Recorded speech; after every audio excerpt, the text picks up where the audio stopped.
السلام علیکم دوستو، کیسے ہیں؟ امید کرتے ہیں سب خیریت سے ہوں گے۔ آج ہم لائے ہیں آپ کے لیے ایک اور نئی اور انفارمیٹیو ویڈیو۔ آج کی اس ویڈیو میں ہم بات کریں گے ڈربی 20 mg ٹیبلٹ کے بارے میں۔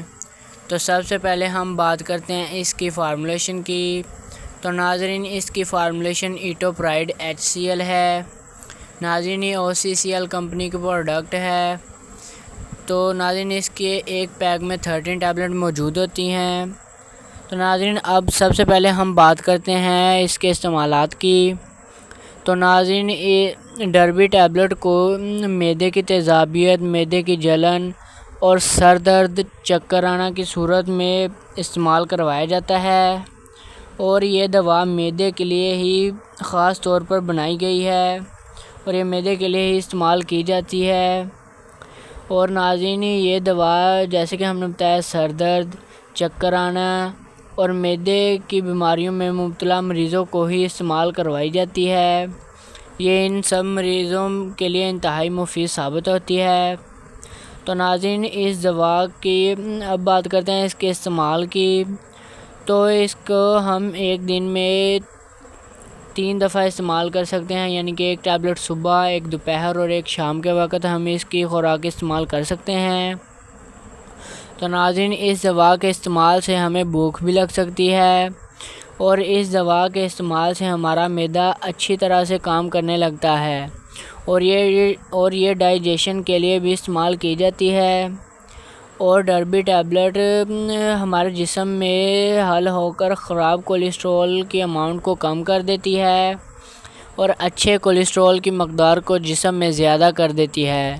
تو اس سے ہمیں دل کی بیماریوں کا خطرہ بہت کم ہو جاتا ہے۔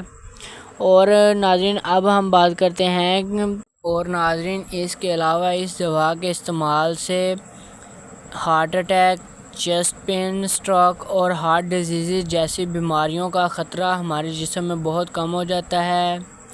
اور اب ہم بات کرتے ہیں کہ اس ٹیبلٹ کے نقصانات کی۔